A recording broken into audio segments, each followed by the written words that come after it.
بسم اللہ الرحمن الرحیم یاسین والقرآن الحکیم، قسم ہے قرآن کی جو حکمت والی کتاب ہے۔ حکمت کا مطلب بہت حکمت کی باتیں ہیں۔ لوگ بڑی عقل مندی کی کوئی باتیں کر رہا ہو، بڑی باریک باتیں کر رہا ہو، ہم کہتے ہیں نا یار یہ بڑے پتے کی بات کر گیا، بڑی حکمت کی بات کر گیا ہے۔ قرآن کی تو ساری باتیں الحمد سے لے کے والناس تک حکمت کی باتیں ہیں۔ انک لمن المرسلین، اللہ نے قرآن کی قسم اٹھا کے فرمایا کہ بے شک آپ پیغمبروں میں سے ہیں۔ یعنی قرآن خود گواہ ہے، کوئی قرآن پڑھے گا نا اسے اندازہ ہو جائے گا کہ محمد صلی اللہ علیہ وسلم جھوٹے نہیں ہو سکتے۔ جھوٹے لوگ ایسا کلام پیش کر ہی نہیں سکتے، اور ان کی باتوں میں تضاد ہوتا ہے، ان کی باتوں میں مطلب چھپا ہوا ہوتا ہے۔ تو ایسی پاکیزہ تعلیمات کسی جھوٹے کی ہو نہیں سکتی۔ یہ سید الانبیاء صلی اللہ علیہ وسلم جو قرآن پیش کر رہے ہیں یہ اللہ کی طرف سے، اور یہ قرآن خود آپ کے نبی ہونے کی دلیل ہے۔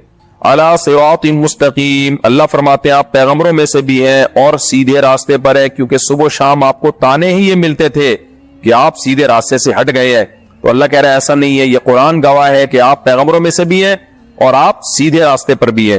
تنزیل العزیز الرحیم، اور اس کتاب کا نازل کرنا ہے اس زبردست غالب بادشاہ کی طرف سے جو غالب بھی ہے، الرحیم اور بڑا رحم کرنے والا ہے۔ تبھی لوگ اس کا انکار کر رہے ہیں، لیکن فوراً عذاب دیتا نہیں ہے، مہلت دیتا ہے لوگوں کو۔ نازل کرنا کیوں ہے، کیوں نازل کیا جی ہم نے اس قرآن کو؟ اس کا ٹاپک کیا ہے؟ ہر کتاب کا ایک ٹاپک ہوتا ہے نا، فزکس کا ایک ٹاپک ہے، کیمسٹری کا ایک ٹاپک ہے، اور ہسٹری کی کتابیں ان کا ایک خاص ٹاپک ہوتا ہے، اخباروں کا ایک الگ ٹاپک ہوتا ہے، ہر تحریر کا کوئی نہ کوئی ٹاپک ہوتا ہے، اس کا مقصد ہوتا ہے۔ تو اللہ کہتے ہیں اس کتاب کا ایک مقصد ہے لِتُنذِرَ قَوْمًا مَا أُنذِرَ آبَاؤُهُمْ، اس کا مقصد ہے آپ ان لوگوں کو ڈرا دیں جن کے باپ دادوں کو ڈرایا نہیں گیا، ان کے پاس کوئی پیغمبر نہیں آیا، یا پیغمبر آئے لیکن ان کی تعلیمات محو ہو چکی ہے، یہ بھی اسی میں داخل ہیں، جیسے عیسیٰ علیہ السلام، موسیٰ علیہ السلام۔ تو آپ ان لوگوں کو ڈرا دیں، فَهُمْ غَافِلُونَ، پس وہ غفلت میں پڑے ہوئے ہیں، ہر چیز میں ترقی کی باتیں کر رہے ہیں، ہر چیز میں آگے بڑھنے کی کوشش کر رہے ہیں، لیکن آخرت بھول گئے۔ وہ یہ بھول گئے کہ ان کو کیوں پیدا کیا گیا ہے، لِيَبْلُوَكُمْ أَيُّكُمْ أَحْسَنُ عَمَلًا، ہم نے بنایا اس لیے تھا کہ ہم دیکھ رہے ہیں کہ کون ہمیں مان کے آتا ہے، ہماری مان کے چلتا ہے، اور کون ہماری نافرمانی کر کے آتا ہے۔ تو ان کو آپ ڈرا دیں جو غفلت میں پڑے ہوئے ہیں۔ لَقَدْ حَقَّ الْقَوْلُ عَلَىٰ أَكْثَرِهِمْ، تو کیا جب آپ ان کو ڈرائیں گے تو سارے ایمان لے آئیں گے؟ ایک اشکال ہوتا ہے، جب یہ قرآن انسانوں کے سامنے رکھا جائے گا تو سارے ڈر جائیں گے؟ اللہ کہتے ہیں نہیں، ایسا نہیں ہے۔ لَقَدْ حَقَّ الْقَوْلُ عَلَىٰ أَكْثَرِهِمْ، سارے نہیں ڈریں گے، سارے اس کو مانیں گے بھی نہیں، بہت سے مان کے فالو بھی نہیں کریں گے۔ تو پھر آپ نے نا امید نہیں ہونا۔ کیوں؟ ان میں سے بہت سو پر اللہ کا قول جو عذاب کا قول ہے وہ ثابت ہو چکا ہے، ان کی ہر دھرمی کی وجہ سے، ان کی ضد کی وجہ سے۔ کچھ لوگ دنیا میں اتنے مست ہو چکے ہیں کہ ان کے دل کالے ہو چکے ہیں برائیاں کر کر کے، حق سمجھنے کی صلاحیت ختم ہو چکی ہے۔ تو اللہ کہتے ہیں ان میں سے اکثر لوگ ایمان نہیں لے کر آئیں گے، فَهُمْ لَا يُؤْمِنُونَ، ان پر اللہ کا عذاب ثابت ہو چکا ہے۔ تو ان کی پرواہ نہیں کرنی ہے، بس آپ نے تبلیغ کا کام کرنا ہے، اور یہ نہیں دیکھنا کہ کون ایمان لا رہا ہے کون نہیں لا رہا، تو وہ نہیں لے کر آئیں گے۔ کیوں؟ اس کی اللہ نے وجہ بیان کی کہ ہم نے ان کی بدعمالیوں کے سبب ان کو اندھا کر دیا۔ تو دو بڑی پیاری اللہ نے مثالیں دی ہیں کہ ان کی مثال ایسے ہے کہ انا جعلنا فی اعناقہم اغلالا، کہ ہم نے ان کی گردنوں میں توق ڈال دی ہے۔ جیسے ایک آدمی کو سیدھا راستہ نظر نہ آ رہا ہو تو کسی نے اس کو راستہ دکھایا کہ بھئی یہ ہے سیدھا راستہ، لیکن ایک تیسرے آدمی نے آ کے کیا کیا، اس کی گردن اوپر کر کے نا گلے میں زنجیریں ڈال دی، توق ڈال دی ہے، اور اب وہ بیچارہ نیچے دیکھ ہی نہیں سکتا نا، اوپر ہی دیکھ رہا ہے، تو اس کو سیدھا راستہ کہاں نظر آئے گا؟ تو اللہ کہتے ہیں ان کی بدعمالیاں ہے جن کی وجہ سے ہم نے ان کی گردنوں میں توق ڈال کے ان کو جکڑ لیا ہے۔ یہ بھی ایک کنایا ہے، بلاغت ہے، یعنی ایک ماحول میں جکڑے گئے ہیں۔ یہ بت پرستی کا ماحول، سیکولرزم کا ماحول، اور نام نہاد جو لبرلزم ہے ان کا ماحول، خدا کے انکار کا ماحول، مادہ پرستی کا ماحول، یہ آیت قیامت تک آنے والے انسانوں کے لیے جو کلچر سے متاثر ہیں، کہ کلچر کی جو کڑیاں ہیں نا، اور کلچر کی جو توق ہے وہ ان کے گردن میں ہے، وہ ان کو ادھر ادھر دیکھنے ہی نہیں دیتا، وہ ایک خاص سمت میں ان کی گردنوں کو اس نے گھما دیا ہے۔ بہت بلاغت ہے اس آیت میں، خاص سمت میں اس توق نے ان کی گردنوں کو گھما دیا، وہ ادھر ہی دیکھ رہے ہیں، بھائی یہ سیدھا دیکھ ہی نہیں سکتے۔ تو آج بھی دیکھ لیں آپ کلچر کے جو ٹسے ہوئے ہیں، کوئی گوروں کو فالو کر رہا ہے، کوئی جو ہے یہاں کے جو ہے وہ ایتھیسٹ ہیں ان کو فالو کر رہا ہے، بس ہر شخص نے کلچر کو اپنا خدا بنا رکھا ہے۔ تو اللہ کہتے ہیں ان کے گلے میں ہم نے ایسے توق ڈال دیے ہیں، یہ گردنوں کو انہوں نے اٹھا کے رکھا ہوا ہے، سیدھا دیکھنے ہی نہیں دے رہی وہ توق ان کو۔ فَهِيَ إِلَى الْأَذْقَانِ فَهُمْ مُقْمَحُونَ، پس ان کی گردنیں اوپر اٹھی ہوئی ہے۔ وَجَعَلْنَا مِن بَيْنِ أَيْدِيهِمْ سَدًّا وَمِن خَلْفِهِمْ سَدًّا، اور ایک اور اللہ نے مثال دی کہ ہم نے ان کے آگے بھی دیوار کھڑی کر دی ہے، پیچھے بھی دیوار کھڑی کر دی ہے۔ جس کے آگے پیچھے چاروں طرف دیوار ہو اسے کہاں نظر آئے گا؟ وہ تو بس اندھیرے، یعنی حواس باختہ ہو کر کبھی ادھر قدم رکھے گا کبھی ادھر قدم رکھے گا۔ اس کو نظر نہیں آئے گا. تو ان کو نظر ہی نہیں آ رہا ہے کہ صحیح راستہ کیا ہے, غلط راستہ کیا ہے, بس اندھوں کی طرح چلتے چلے جا رہے ہیں. فاغشیناہم, پس ہم نے ان کو ڈھانپ لیا ہے, فہم لا یبصرون, اب یہ دیکھ ہی نہیں سکتے ہیں. تو اب جب دو اللہ نے مثالیں دی تو آگے فرمایا کہ وَسَوَاءٌ عَلَيْهِمْ, آپ پر برابر ہے. اس میں نبی صلی اللہ علیہ وسلم سے بھی خطاب ہے, قیامت تک آنے والے جو بھی مبلغین ہیں, جو بھی دین کی دعوت کا کام کر رہے ہیں, سب سے خطاب ہے کہ برابر ہے. انذرتہم, کہ آپ ان کو ڈرائیں, ام لم تنذرہم, یا نہ ڈرائیں, فہم لا یؤمنون, یہ ایمان نہیں لے کر آئیں گے. تو کون لوگ ایمان لے کر آئیں گے؟ انما تنذر من اتبع الذکر, ایسے لوگ بھی ہیں جو نصیحت کی اتباع کرتے ہیں, یعنی کرنا چاہتے ہیں. میں نے بار بار بتایا نا کہ قرآن مجید میں بہت دفعہ فعل بول کر ارادہ فعل مراد ہوتا ہے, تو اتباع کہہ کر ارادہ اتباع مراد ہے. یعنی جو اتباع کرنا چاہتے ہیں, جو اس جستجو میں ہے کہ ہمیں کوئی صحیح بات ملے تو ہم اس کو فالو کریں. جس آدمی نے قسم اٹھائی بھی ہے کہ بھائی مجھے صحیح غلط سے لینا دینا ہی نہیں ہے. ایک آدمی کسی شخص کے پاس جا کے کہتا ہے نا کہ تو نے فلاں سے قرضہ لیا تھا, تو بھول گیا ہے, تو واپس کرنا.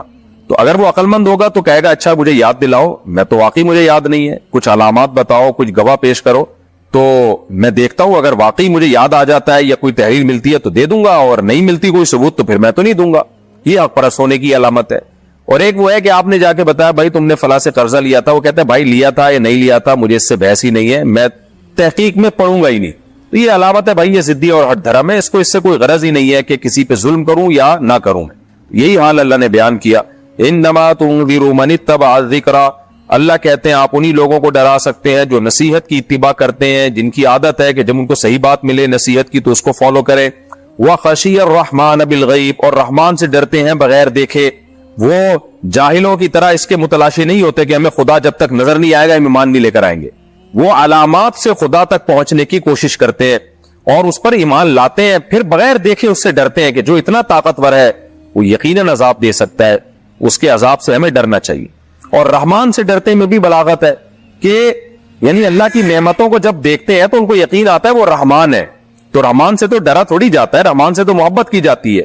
یعنی ان کو یہ خوف ہوتا ہے کہ جو اتنی رحمت والا ہے اس کی نافرمانی تو واقعی بہت بڑا جرم ہے. کوئی ظالم ہونا آپ اس کی نافرمانی نہ کریں, لیکن جو رحمان ہے اس کی نافرمانی تو بہت بڑا جرم ہے. لہذا ڈرنا تو اصل میں رحمان ہی سے چاہیے. جیسے کوئی آپ سے بہت محبت کرتا ہے نا, تو پھر آپ اس کی نافرمانی کرتے ہوئے زیادہ ڈرتے ہیں کہ بھئی یہ تو مجھ پر اتنا مجھے انعامات دیتا ہے, تو میں اس کی نافرمانی کروں گا پھر تو مجھے میری خیر نہیں ہے. فبشرہ, اللہ کہتے ہیں ایسے لوگوں کو خوشخبری سنا دے, بمغفرت, مغفرت کی, یعنی ان سے اگر کبھی کوئی گناہ ہو بھی گیا توبہ کرے گا اللہ معاف کر دے گا. جیسے کہ حدیثوں میں آتا ہے کبیرہ گناہ توبہ سے اللہ معاف کر دیتا ہے, اور جو صغیرہ ہے وہ بغیر توبہ کے اللہ معاف کر دیتا ہے. وہ اجر کریم, اور صرف معافی نہیں ملے گی بلکہ اللہ کی طرف سے بہت بڑا اجر بھی ملے گا. اب اجر چونکہ ظاہر ہے آخرت میں ملے گا, تو فوراً شیطان دل میں وسوسے ڈالتا ہے بھائی کب ملے گا, یہ دنیا میں تو کچھ بھی نہیں ہو رہا, ایمان لانے والے اور نہ لانے والے, اللہ کے فرما بردار اور نافرمان سب مزے اڑا رہے ہیں, ایک ہی جیسے ہیں. اور بہت دفعہ تو فرما بردار لوگ مصیبتوں میں ہوتے ہیں, تو اللہ نے کہا ذرا تم ٹھہر جاؤ میں بتاتا ہوں کب ملے گا. انا نحن, بے شک ہم جو ہے, نحیی الموتى, ہم مردوں کو زندہ کریں گے. بار بار اللہ ایک بات ریپیٹ کر رہے ہیں قرآن. او بھائی مر کے ختم نہیں ہو رہے, ہم زندہ کریں گے.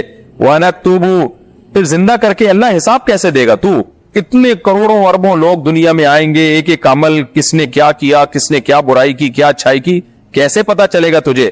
اللہ کہتے ہیں ایک تو میرا علم ویسے ہی کامل ہے, لیکن میں لکھ بھی رہا ہوں حجت تمام کرنے کے لیے.